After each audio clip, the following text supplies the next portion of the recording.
Cálculo de la coordenada z en relación a la coordenada x horizontal.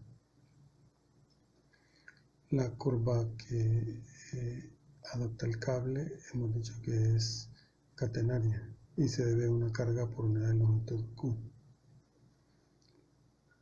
Para esto necesita asumir que el eje horizontal es el eje X y como vertical el eje Z. Así la carga Q vectorialmente se puede plantear como un valor que afecta en la dirección K, es decir, en la dirección Z. Su magnitud es Q y es hacia abajo, por eso es negativo. De esta manera se está expresando el vector Q tal como fue concebido al inicio. En este caso hay dos componentes, Qx y Qy, que serían 0 para el modelo. De esta manera las ecuaciones de equilibrio anteriores, estas ecuaciones de equilibrio se pueden reducir considerando que Qx es 0 y Qy es 0. El cable desarrolla tensiones en el plano donde existe la coordenada X, pero no tiene componentes de tensión en la dirección Y, así que la segunda ecuación de equilibrio no se tendría que utilizar. La primera y la tercera sí. Cuando se utiliza la primera, resulta lo siguiente. Resulta que la derivada con respecto a s de t de x sobre ds más qx igual 0, la qx desaparece. Y así resulta que la derivada con respecto a s de t por la derivada de x con respecto a s es igual a 0. Nos está diciendo que la derivada con respecto a s es igual a 0. Por lo tanto, esto que tenemos dentro del paréntesis tendría que ser una constante para que su derivada de 0. Así que t de x sobre ds es una constante. Y a este término t de x se le denomina componente de la tensión, componente horizontal de la tensión. Y esto se puede interpretar así. Resulta que dx sobre ds es la componente en la dirección x del vector t.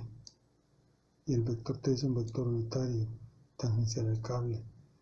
En ese punto donde es tangente al cable, la componente horizontal del vector unitario es dx sobre ds. Es una orientación particular y esa es la que aparece acá. Así que t por esa componente, ese componente horizontal del vector unitario nos da la componente horizontal del cable dx. Y como se mantiene constante, le vamos a denominar t sub 0.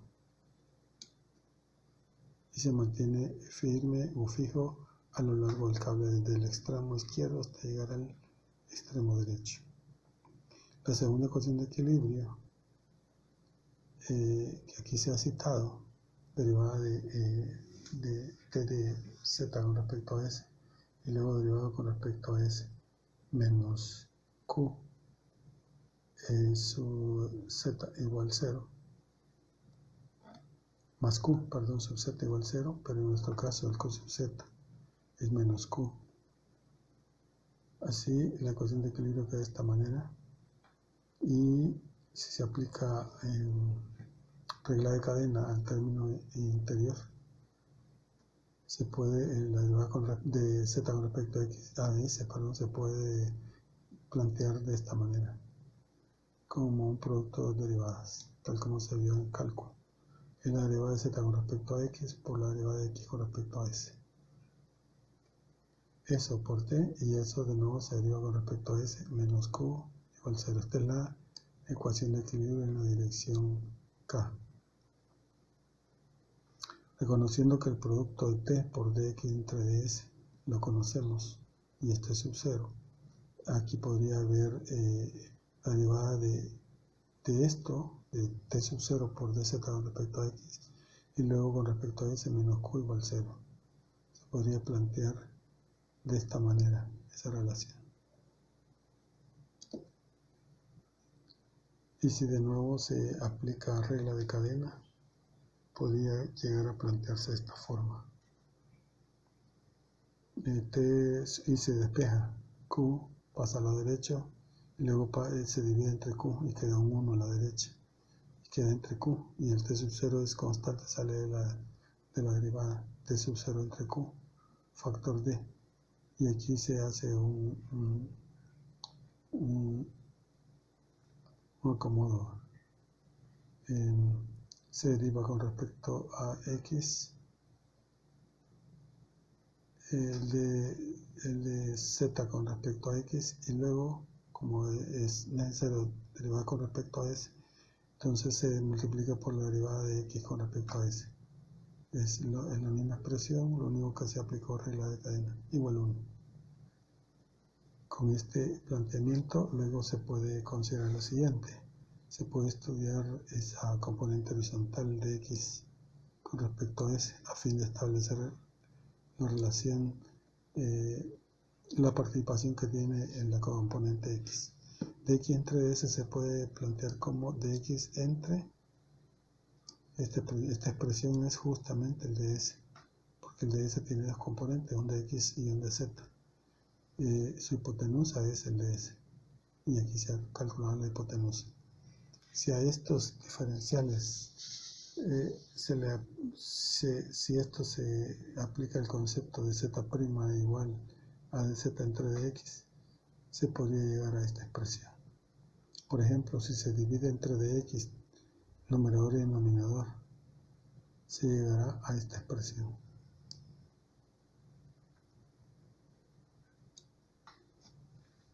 Ese sería el de x entre ds, esta expresión. Y si luego esto se trae a la expresión anterior, entonces tendría t sub 0 entre q por la derivada con respecto a x del dz entre dr. Recuerden que el dz con respecto a x entre dx es z', y habría que derivarlo el z'. Y el de z', la derivada de z' con respecto a x se puede dividir en el diferencial de z' y abajo el de x, y el de x puede pasar a multiplicar al 1. Y así quedaría abajo q, y quedaría el término raíz cuadrada de 1 más z'. Así se tiene una ecuación diferencial y con variables separadas, que resulta bastante práctico resolver. Si se utilizan algunas integrales o derivadas notables, se podrá ver que hay alguna similitud. Por ejemplo, con la derivada del arcoseno hay una similitud.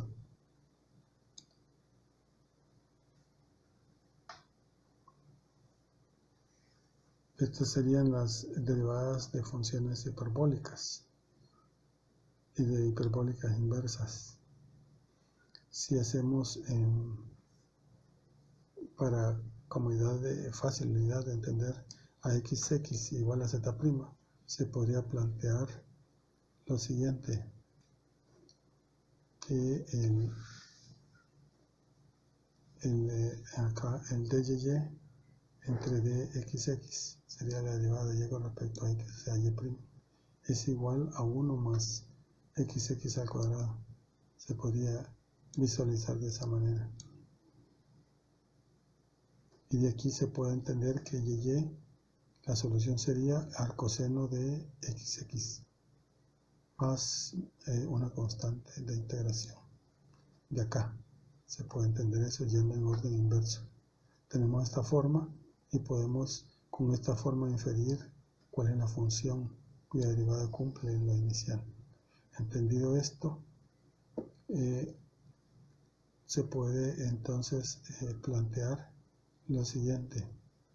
A partir de aquí mismo, si dw se concibe como esta función, entonces se podría llegar ¿cómo se llama?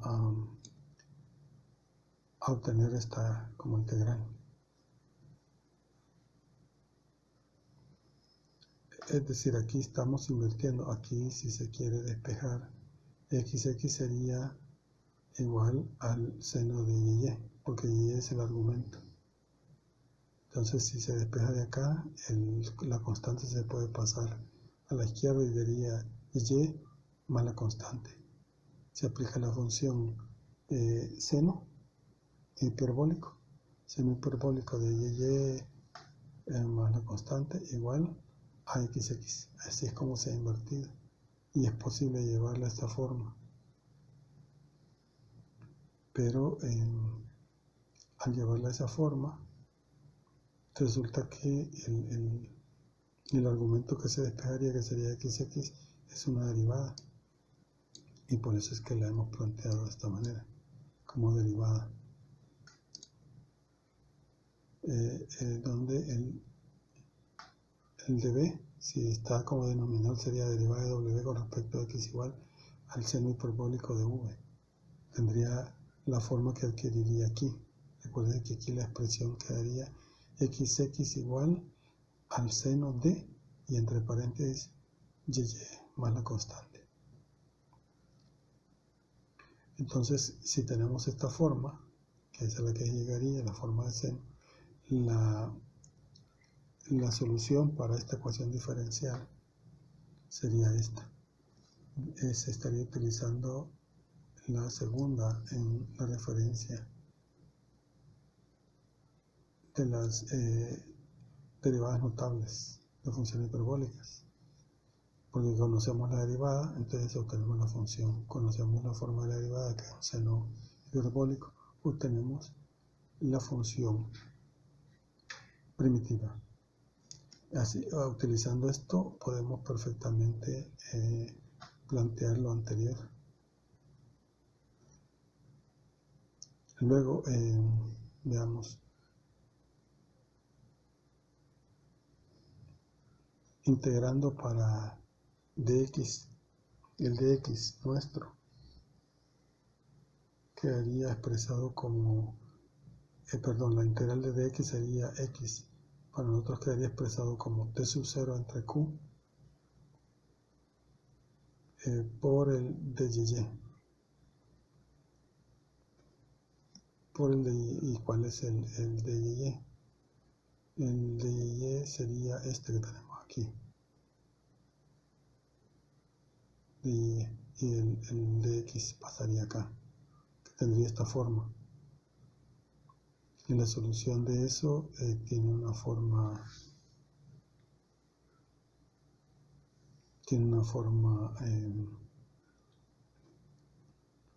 de arcoseno. Veamos, t sub 0 entre q por la integral del dy. Esto da t sub 0 entre q por y al integrarse, aún sin indicar límites. Y la y es esto, el arcoseno más la constante. Ahí ya se hizo la integral indefinida. Luego el z', que es el xx, tiene la forma de, tal como lo había dicho aquí al despejar, tiene la forma de seno hiperbólico de y.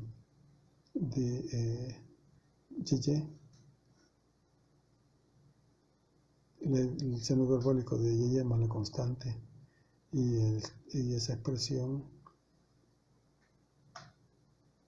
y sería, veamos, sería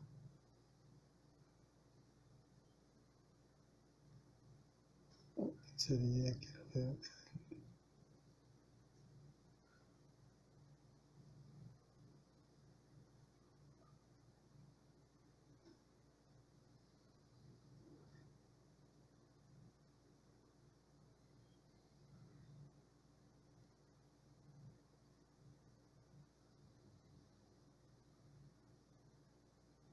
veamos aquí.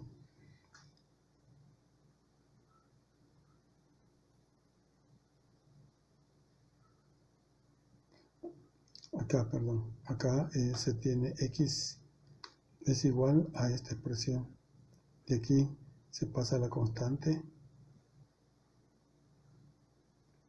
se divide entre t sub 0 y se multiplica por q.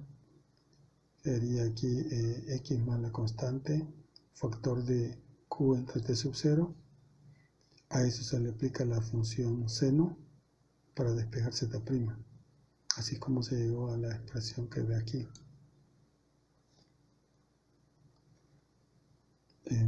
Véase que la constante por q entre t sub 0 sigue siendo una constante, por eso se plantea de separada. Y esto es el mismo planteamiento como diferencial. Esto z' es dz entre dx, así que el dx se puede pasar a multiplicar y quedaría esto. El dz sería, tenemos aquí el dx que trajimos del otro miembro, multiplicamos por q entre t sub 0 para que aquí dentro de la función tengamos el argumento y afuera el diferencial, pero como esta no existe, lo colocamos el recíproco acá para anular aquella fracción. Y así es por simplificar y no hemos alterado la expresión. Así que la expresión anterior es esta misma, solo que ahora escrita en notación diferencial. Y de aquí ya se puede hacer la integración usando lo que aquí vimos. Si tenemos planteada una ecuación diferencial en función del seno hiperbólico, la integración es sencilla como coseno hiperbólico. Y así la función z sería la integración de la función seno hiperbólico, que sería coseno hiperbólico. Se mantiene la constante que se incorporó y se agrega, y la constante que incorporó es t sub 0 entre q. Y se agrega la constante de integración desconocida nueva, llamada en este caso c sub 2. Aquí hay que comprender que c sub 1 nos está ubicando, es un valor que nos está ubicando al centro de la catenaria. Porque una catenaria tiene un comportamiento tal que el coseno hiperbólico tiene esta forma. Y el vértice, la parte inferior de la catenaria, corresponde en x al valor del argumento. Cuando este argumento es 0, estamos en el punto inferior de la catenaria. Así que todo el argumento debería ser 0 aquí. Y eso se logra produciendo un valor de C1 idéntico a esta parte, pero con signo contrario, para que así el valor en suma de 0 y se haya el punto intermedio. De ahí que C1 nos ubica, sirve para ubicarnos aquí. Pero nosotros no estamos interesados en esta forma. Nosotros no queremos centrar las coordenadas aquí. Nosotros queremos mantener el sistema coordenado aquí, en el extremo. Entonces no eliminamos las constantes. Es decir, si el sistema coordenado lo traemos aquí, como suele hacerse en todas las formulaciones, entonces las constantes podrían desaparecer porque cuando x sea 0, produce el punto inferior. Pero nosotros estamos interesados en que el sistema coordenado, el eje z, se mantenga en la estructura de pórtico izquierda. Y así la coordenada x se mide de ahí. Por lo tanto existe un C1 que se puede determinar. Y un C2 para que la curva catenaria pase por el extremo superior del pórtico izquierdo y también por el derecho. La idea es mantener las dos constantes para poder adecuar la formulación. Calculando la tensión del cable Tx. Recordando que Tt más Q de Z igual 0. De ahí que T es igual a Q por Z. Además que la tensión entonces se puede calcular como Q por Z y Z es la expresión anterior. Entonces, de esta expresión que ya se divide por Q, al multiplicarse por Q desaparece y nos queda que la tensión es T sub 0 por el coseno hiperbólico de Q entre Tx más o menos la constante. Esta sería la expresión para calcular la tensión del cable en cualquier punto. Solamente hay que introducir aquí el valor X por el cual se quiere conocer la tensión del cable y la expresión nos la daría. Pero las constantes C1 y C2 no están aún determinadas. Intentemos determinarla. Para esto vamos a necesitar recordar algunas identidades trigonométricas. Y necesitamos las coordenadas, las identidades trigonométricas de funciones trigonométricas hiperbólicas. De funciones, hiperbólicas, no trigonométricas. Son hiperbólicas, aunque parezcan trigonométricas. En realidad son hiperbólicas. Y nos interesan algunas de ellas. Por ejemplo, el seno de la suma de dos ángulos y creo que el coseno de la suma de dos ángulos, es decir, la número 5 y la número 6. Veamos este planteamiento.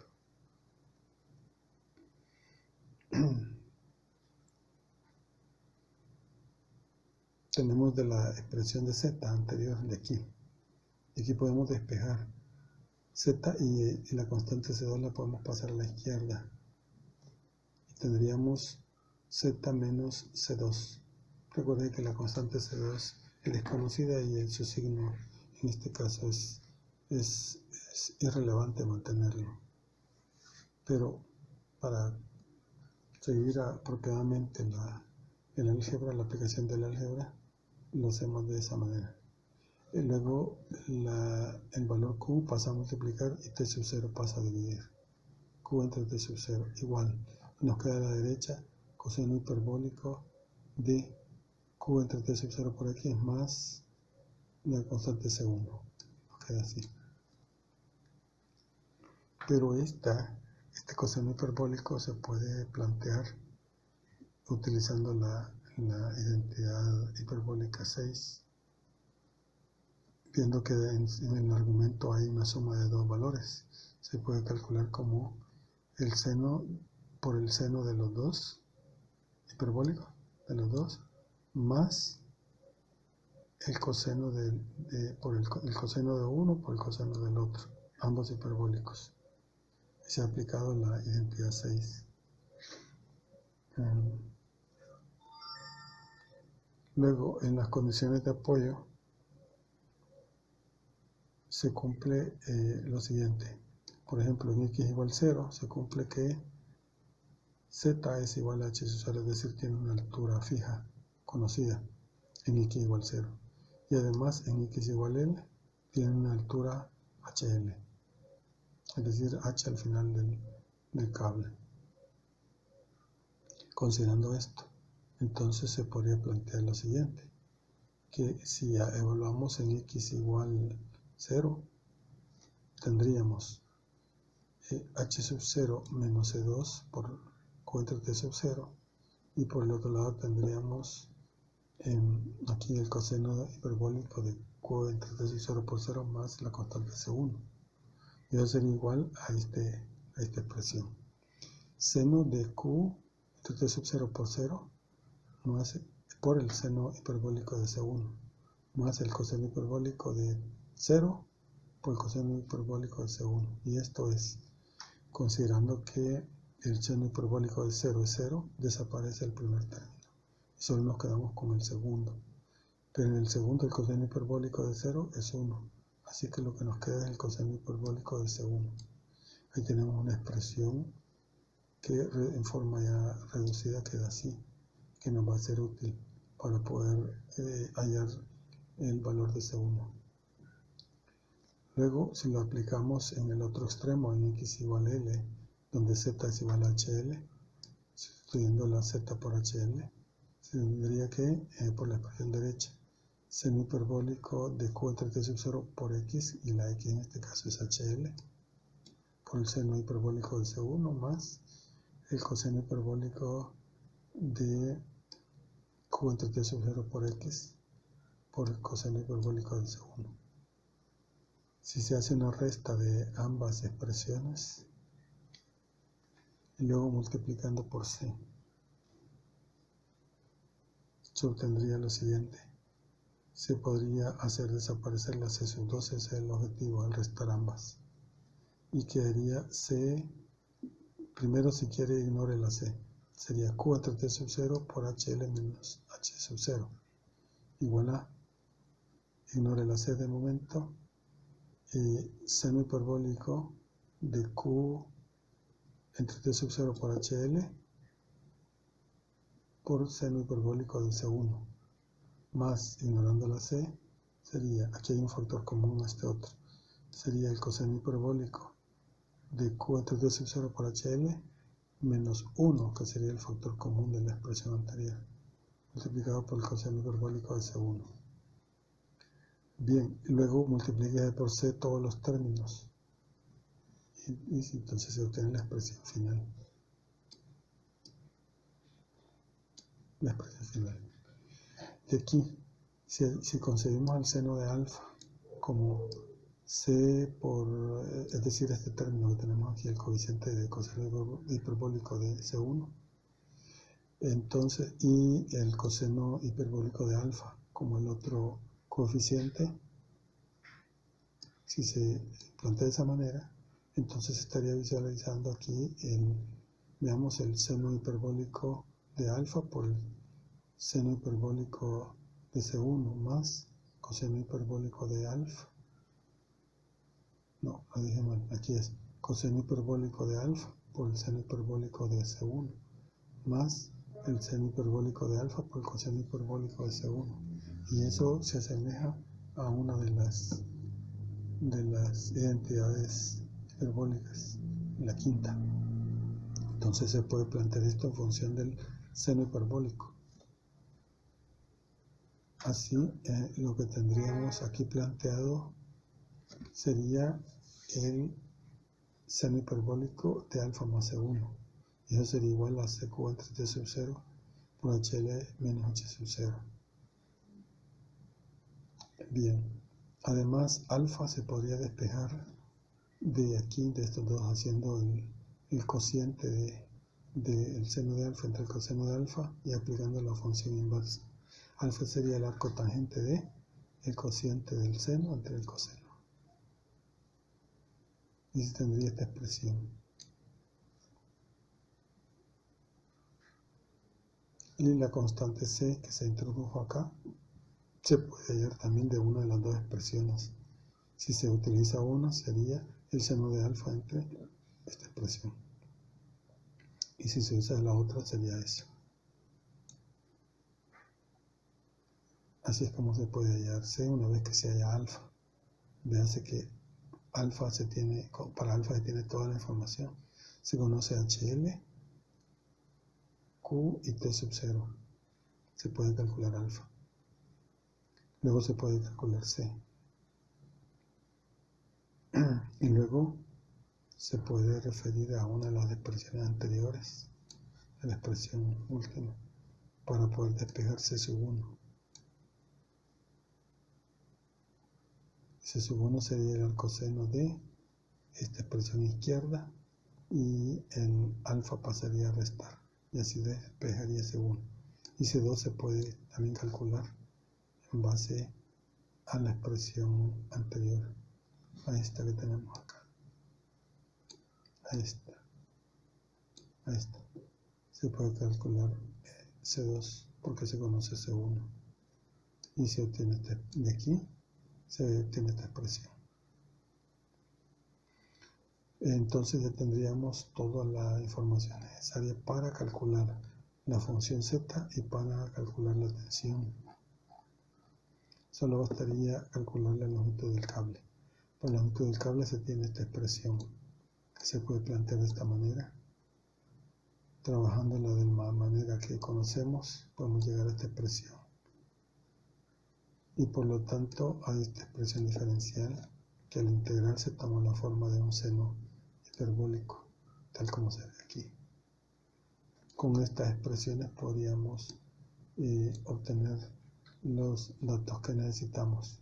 Solamente sería cuestión de utilizarlas en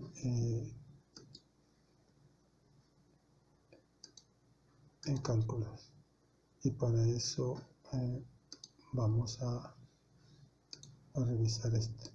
Aquí tenemos una aplicación y regulamos la tensión T sub 0 del cable. Tensión T sub 0 es la tensión, recuerden, en la parte inferior del cable. Queremos tener ese punto de control, y la carga QS que va hacia abajo, en este caso la hemos introducido como una carga de prueba de 1.2 toneladas por metro lineal. La longitud del puente del claro del puente es de 50 metros. La altura en la torre izquierda es de 10 metros y en la torre derecha es de 10 metros si se quiere, o podría ser de 12 metros. En este caso tendería a estar más arriba, algo así. Tendería a estar más arriba la torre derecha. Si se igualan, entonces el puente se acomodaría aquí. Entonces la tensión no lo conocemos. Si la tensión, por ejemplo, la damos pequeña, de 10, el cable experimenta una caída. Recuérdense que aquí se han utilizado las expresiones anteriores que incluyen el coseno hiperbólico para la tensión y para la geometría, también en función del coseno hiperbólico, solo que va dividido entre Q, entre F3, que es Q. Y así es como se obtiene esa geometría. Vean que también cumple con la condición de compatibilidad, que en el extremo izquierdo a 10 de altura pasa la catenaria, y en el extremo derecho a 10 de altura también pasa la catenaria. Es así. Y si empezamos a tensar el cable y lo subimos a 15 toneladas, el cable empieza a describir una catenaria más tensa, con menos flecha. Pasamos a 20, pasamos a 25, pasamos a 30, y empieza a subir a 35, a 40. Ahí cambian ha cambiado aquí aparentemente las componentes. En realidad es el gráfico el que cambia. Como es automático, cambia la ubicación. Lo llevamos a 45 y ya se aprecia, se mantienen los ejes y se ve que sube el cable, pero todavía no es suficiente, porque estaríamos aquí en el punto inferior a 1.33, quiere decir que nos quedaría casi a la cintura el cable, y no debería ser. Subimos a 50 toneladas y ahora la parte inferior está a 270, ya nos cubre, ya es aceptable. Podríamos aceptar las 50 toneladas en tensión en el centro, o llevarlo hasta 55 toneladas para tener una altura del centro de 3 metros. Con 3 metros cubrimos perfectamente a una persona y damos seguridad. Aquí están los valores de Z y de T, no, de Z, que se han graficado en esta. Y las expresiones que se han utilizado son las mismas de la formulación que mostré. Ahora es relativamente fácil poder acomodar el cable y entender lo que está sucediendo. Aquí se llega a comprender que la geometría del cable tiene relación directa con la tensión que se desarrolla en el cable. No obstante,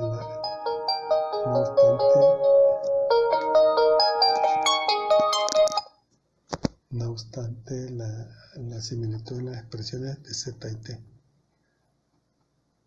Véase la similitud. Aquí podemos probar si el extremo derecho lo subimos a 13 metros de altura.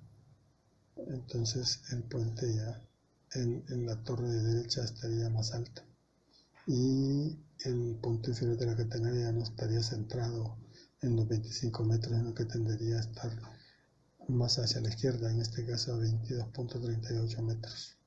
En la medida que esto suba 15 metros, el punto inferior tenderá a irse más a la izquierda.